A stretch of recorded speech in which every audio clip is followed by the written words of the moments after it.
ភាពចម្រូងចម្រាសករណីតុលាការព្រហ្មទណ្ឌអន្តរជាតិ ICC ចេញដីកាតាមចាប់ខ្លួននាយករដ្ឋមន្ត្រីអ៊ីស្រាអែលលោក Benjamin Netanyahu និងអតីតរដ្ឋមន្ត្រីក្រសួងការពារជាតិអ៊ីស្រាអែលដែលពួកគេសុទ្ធសឹងតែជាដៃគូសង្គ្រាមរបស់លោក Donald Trump ខណៈនេះរដ្ឋមន្ត្រីក្រសួងការបរទេសអាមេរិកលោក Marco Rubio បានបង្ហាញភស្តុតាងដាក់ទណ្ឌកម្មប្រឆាំងនឹងប្រធានតុលាការ ICC វិញម្ដងនៅថ្ងៃទី19ខែសីហាឆ្នាំ2026នេះរដ្ឋមន្ត្រីការបរទេសរបស់សហរដ្ឋអាមេរិកលោក Marco Rubio បានបញ្ជាក់ពីមូលហេតុនៃការដាក់ទណ្ឌកម្មប្រឆាំងនឹងតុលាការឧក្រិដ្ឋកម្មអន្តរជាតិ ICC ដោយបញ្ជាក់ថាពួកគេសុទ្ធសឹងតែជាប់ពាក់ព័ន្ធដោយផ្ទាល់ក្នុងករណីស៊ើបអង្កេតការចេញដីកាចាប់ខ្លួននិងការចោទប្រកាន់បុគ្គលិកមកពីប្រទេសដែលមិនយល់ព្រមឬមិនមែនជាភាគីនៃតុលាការអន្តរជាតិ ICC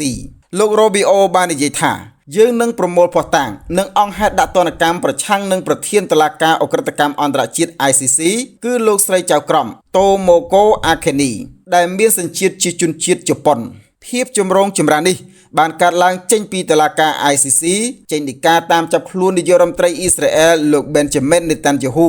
និងអតីតរដ្ឋមន្ត្រីក្រសួងការពារជាតិលោក Yoav Gallant ពីបទចោទប្រកាន់ពាក់ព័ន្ធទៅនឹងអក្រិតកម្មសង្គ្រាមនៅតំបន់ហ្គាហ្សាក៏ដូចជាការស៊ើបអង្កេតលើប្រតិបត្តិការយោធាសហរដ្ឋអាមេរិកនៅអាហ្គានីស្ថានផងដែរ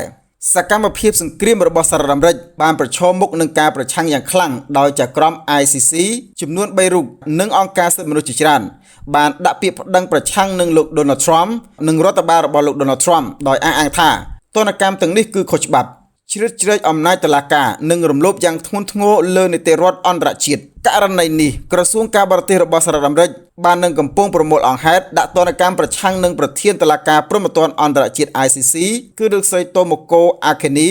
ដែលជាចៅក្រមមួយរូបក្នុងចំណោមចៅក្រម ICC ផ្សេងទៀតដែលត្រូវរងទណ្ឌកម្មនេះសហរដ្ឋអាមេរិកនិងអ៊ីស្រាអែលមិនមែនជាភាគីសមាជិកនៃសន្ធិសញ្ញាក្រុងរូមដែលបង្កើតឡើងដោយ ICC នោះទេដូច្នេះសហរដ្ឋអាមេរិកចាត់ទុកថា ICC គ្មានសមត្ថភាពផ្លូវច្បាប់ឬអំណាចក្នុងការស៊ើបអង្កេតឬចេញដីកាតាមចាប់ខ្លួនថ្នាក់ដឹកនាំឬពលរដ្ឋរបស់ប្រទេសពីឡើយសម្រាប់លោក Marco Rubio យល់ឃើញថាការចេញដីកាចាប់ខ្លួននាយករដ្ឋមន្ត្រីអ៊ីស្រាអែលលោក Benjamin Netanyahu និងអតីតរដ្ឋមន្ត្រីការពារជាតិលោក Yoav Gallant នេះលោកមើលឃើញថាវិធានការនេះគឺជាការទាញទម្លាក់សមាជិករវាងរដ្ឋាភិបាលរបស់អ៊ីស្រាអែលនិងក្រុមសកម្មយុទ្ធ Hamas លោក Marco Rubio និងអ្នកនយោបាយអាមេរិកជាច្រើនជឿជាក់ថាតុលាការ ICC បានប្រែក្លាយជាឧបករណ៍នយោបាយដែលមានគំនិតប្រឆាំងនឹងអ៊ីស្រាអែលនិងប្រឆាំងនឹងផលប្រយោជន៍សន្តិសុខរបស់សហរដ្ឋអាមេរិកជំនួសឲ្យការអនុវត្តយុទ្ធធម៌អន្តរជាតិដោយឥតលំអៀងករណីនេះសហរដ្ឋអាមេរិកមានការព្រួយបារម្ភថាប្រសិនបើអនុញ្ញាតឲ្យតុលាការ ICC បន្តមានចំណាត់ការលើប្រទេសអ៊ីស្រាអែលវាអាចបង្កើតជាទម្លាប់គំរូមួយទៅថ្ងៃខាងមុខដែលតុលាការ ICC នេះអាចនឹងស៊ើបអង្កេតនិងចេញដីកាចាប់ខ្លួនទាហានឬមន្ត្រីអាមេរិកជុំវិញប្រតិបត្តិការយោធានៅបរទេសដូចជាករណីនៅអាហ្គានីស្ថានជាដើម